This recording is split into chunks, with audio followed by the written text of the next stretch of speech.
Hey guys, welcome back to my channel. Today we're making this gorgeous pair of earrings. This is the inspiration and this is what I came up with, so follow along and make them with me.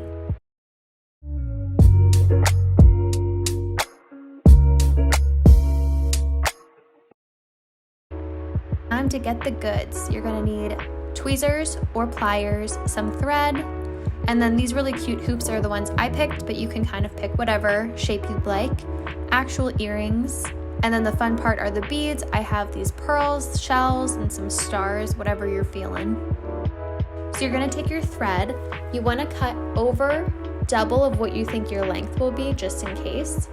So you're gonna start putting one bead on, and you're gonna take your thread and loop it back through that bead. And you wanna leave a small tail. So you can see here, it creates a little loop, and then you just pull it snug. Next step, take your next bead, get it on there, and you want to make sure the tail gets secured within that bead as well. So you can see here, the tail from the first one gets secured to the second. And you continue doing this and start making your pattern. So this is the fun part. I'm picking out all different types of beads and creating a more organic shape, and I want them to be different for each piece that I make. This is totally up to you if you want them all to look the same. I think it's kind of fun to have really different sizes and different shaped beads, but totally your call.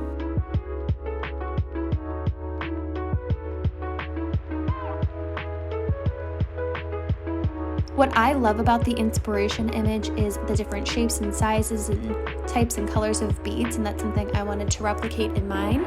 And that's why I'm choosing all of these different things. Like these are seed beads. I have some more organic shell shapes, some pearls, and some skinny long beads as well. So I'm taking that, lining it up with my earring to see if it's the length I want, and I want it a little longer, so I'm going to continue adding more.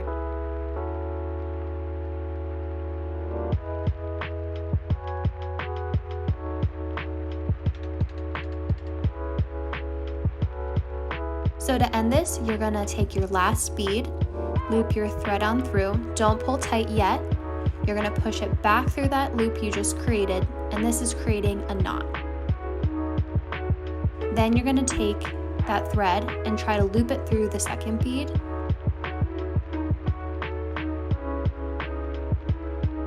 You might wanna take tweezers or pliers to grab that thread from underneath, like you can see here.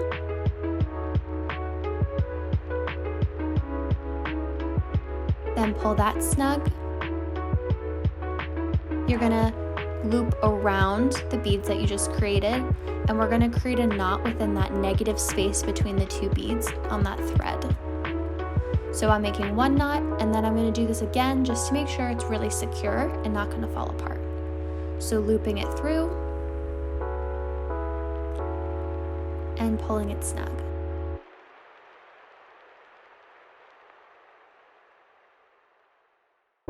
So that's what the little knot looks like. Then you just want to take your scissors and cut as close as you can. Now you're going to take your jumper ring. Ideally, I wish mine were a little smaller. These were just the ones I had. You open it with your fingers or your pliers, and you're going to secure one of the either top or bottom beads onto it. It can be a little tricky if your beads are smaller like mine. You can usually get it to fit on. It might just be a little tricky. So there we have it.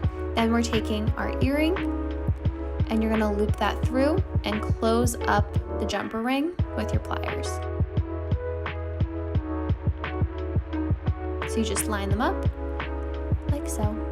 And there you go, there's your first piece of your earring. I created a ton of different organic fun shapes, and this one I wanted to add seashells to. So all you need is a seashell that has a hole in it. My mom and I collect a million. So you're gonna open your jumper ring again, slide the shell on, sorry this is out of focus, and then you're gonna put it in between two larger beads so that it'll stay secure on the earring. And then I'm gonna close the jumper ring.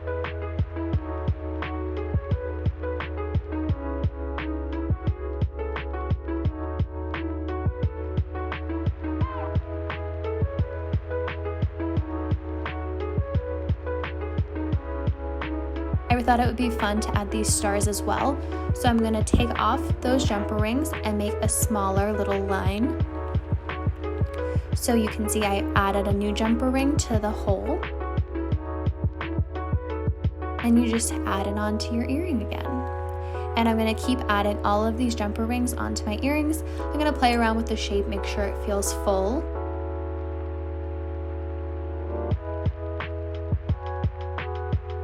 So this is my ideal jumper ring size. I found this and was like, this would have been perfect for all of them, but that's okay. So I added all of them together and this is our look. Now you're going to take the earring piece and at the bottom you open up that loop, just like you did with the jumper rings. You apply your earring in between. Make sure this is very secure because this will be holding all the weight of your earring. And you close up shop.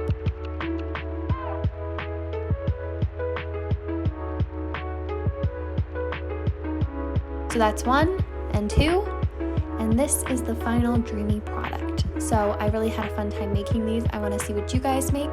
Follow me on Instagram, like and subscribe down below, and thanks so much for watching, and I'll see you next video.